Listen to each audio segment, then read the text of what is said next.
5. nodaļa – Karma joga – darbošanās Krišnas apziņā.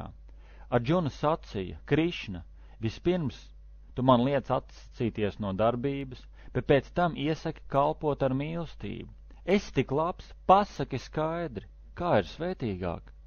Dieva augstākā personība atbildēja: atbrīvi dod gan atsacīšanās no darbības, gan garīgā kalpošana, taču no šīm divām garīgā kalpošana ir labāka nekā atsacīšanās no darbības. Stiprinieki Arģuna, zini, ka tas, kas neaugs darba augus un nenicina tos, vienmēr ir atsacījies. Šāds cilvēks brīvs no visiem pretstatiem, viegli izraujās no materiālās verdzības un pilnīgi atbrīvojas. Tikai nejēgišķi ir garīgo kalpošana no materiālās pasaules analītiskās izpētes. Īsteni mācītie teica, ka ejot pa vienu no šiem ceļiem var baudīt abus augus. Ko var sasniegt ar saņjāsas filozofiju? To var sasniegt arī ar garīgo kalpošanu. Analītiskā izpēte un garīgā kalpošana ir vienā līmenī, un kas to redz, tas redz lietas patiesā gaismā. Neviens nevar kļūt laimīgs, atsakoties no visām darbībām, un bez garīgās kalpošanas Dievam kungam. Bet gudrais, kas garīgi kalpo, var tulīt sasniegt visaugstāko. Tīra dvēsele, kas garīgi kalpo un valda pār prātu un jutekļiem, ir dārga ikvienam, un ik viens ir dārgs viņai.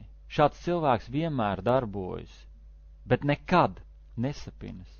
Cilvēks dievišķā apziņā redz, dzird, taust, sauž, ēd, iet, guļ, elpo, taču pats zina, ka īstenībā nekā nedara.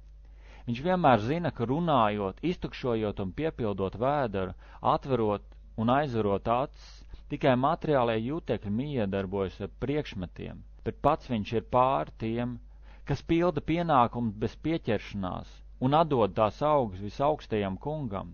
To grēcīga darbība neskars, tāpat kā lotosa lapu neskar ūdens.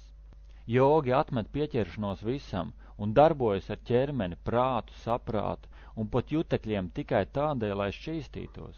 Kas garīgi kalpo ar apņēmību, tas iemanto pilnīgu mieru, jo visu darbību augus ziedo mani. Bet, kas nav ar dievišķo un algas darba augus, tas sapinas. Kad iemiesotā dzīvē būtne valda pār savu dabu un prātā atsakās no visām darbībām, tad viņi laimīgi dzīvo pilsētā ar 9 vārtiem. Kad iemiesotā dzīvē būtne valda pār savu dabu un prātā atsakās no visām darbībām, tad viņi laimīgi dzīvo pilsētā ar 9 vārtiem, neko nedarot un neradot darbību.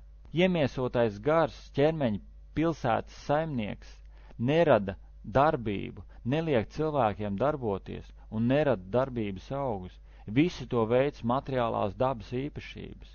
Visaugstais kungs neuzņemas ne grēkus, ne labo darbu sekas, bet iemiesotās būtnes dzīvo maldos, jo viņu īstenā zināšanas klāj tums. Bet, kad cilvēku apgaismo zināšanas, kas sagrauj neziņu, tad tās kā uzlecoša saule atklāja skatām pilnīgi visu. Kad saprāts, prāts, ticība un patvērums ir visaugstajā, tad cilvēks ar pilnīgām zināšanām atbrīvojas no bažām un taisni iet atbrīvas ceļu.